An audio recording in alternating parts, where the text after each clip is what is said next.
даври асосии имтиҳонҳо барои дохилшавӣ ба муассисаҳои олӣ ибтидоӣ ва миёнаи касбӣ оғоз гашт. То ин муддат дар шаҳру ноҳияҳои ҳудуди вилоят бахусус шаҳри Бухтар бо мақсади дар сатҳи хуб ташкил ва баргузор намудани ин маъракаи муҳим синфхонаҳо омода карда шуданд. Тибқи ҷадвали тасдиқгардида шурӯъ аз 1 июл дар ҳамаи марказҳои имтиҳонӣ довталабон ба имтиҳон ҷалб мегарданд. Айни ҳол дар вилояти Хатлон, шаҳри Бухтар, маркази имтиҳони 0302 рақами 9 шаҳри Бухтар қарор дорем. Айни ҳол дар раванди имтиҳонсупорӣ мо қарор дорем, чӣ тавре ки дида истодаед, раванди қабули довталабон дар рафти шаффофият гузаронида шуда истодааст. Ҳар як довталаб тибқи қарори ки даъватномаи онҳо омадааст, шиносномаю даъватномаи ду ручкаи шаффофрангаш қабул карда истодаем. Мо синфхонаҳоро омода кардаем. Дар ин ҷо синфхонаҳои волидайн барои қабули волидайнон баъд аз ворид намудани довталабон ба синфхонаҳо, қабули волидайн низ дар мактаби мо қарор дорад ки мо бо онҳо суҳбатҳо гузаронида оиди рафти имтиҳонӣ ва қабули довталабон ба онҳо маълумот медиҳем. тавре ки маълум аст, аз 1 июл давраи асосии имтиҳонҳои марказонидаи дохилшавӣ ба муассисаҳои таълимии таҳсилоти миёна ва олии касби ҷумҳурии Тоҷикистон барои довталабоне ки дар даври якум, яъне шурӯъ аз 3 март то 2 май аз қайд гузаштан оғоз гардид.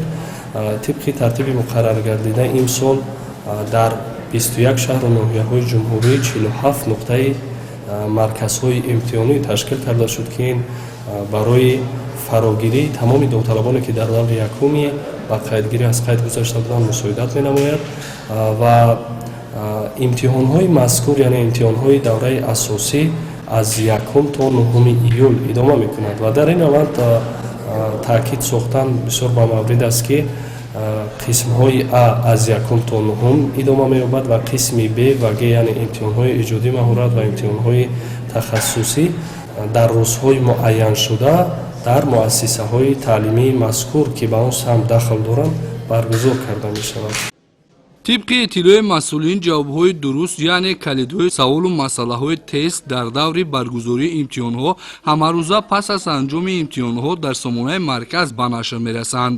ин иқдом ба довталаб имкон медиҳад ки ӯ дар асоси нусхаи варақаи ҷавобҳояш ки дар кабинети инфиродиаш гузошта шудааст ва ҷавобҳои дуруст, калидҳои саволу масъалаҳои тестӣ дар сомонаи марказ нашршуда холҳояшро аз ҳар субтести имтиҳон мустақилона ҳисоб кунад. ҳамчунин то нашри варақаи ҷавобҳо дар кабинети инфиродиаш довталаб метавонад бо истифода аз китобчаи тест ки дар дасташ аст холҳои ба даст овардаашро мустақилона ҳисоб кунад.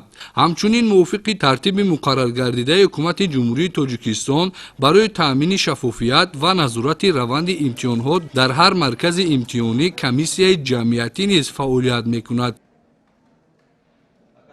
бояд таъкид кард ки натиҷаи имтиҳонҳои марказонидаи дохилшавӣ, натиҷаи имтиҳонҳо рӯзи 21 июл эълон карда мешавад ва натиҷаи тақсимоти асосӣ бошад рӯзи 25 эълон карда мешавад. дар ин маврид ба тамоми довталабон тариқи смс-паёмаки онҳо маълумот равон карда мешавад.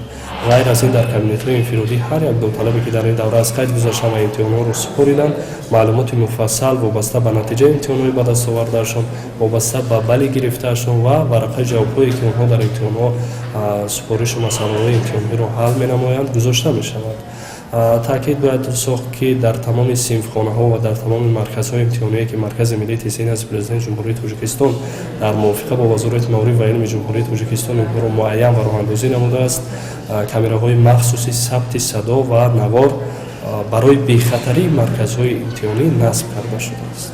ёдовар мешавем ки қабули довталабон ба муассисаҳои таҳсилоти миёна ва олии касбӣ бо усулҳои инноватсионӣ барои баланд бардоштани сатҳи таълиму тарбияи наврасону ҷавонон ба роҳ монда шудааст.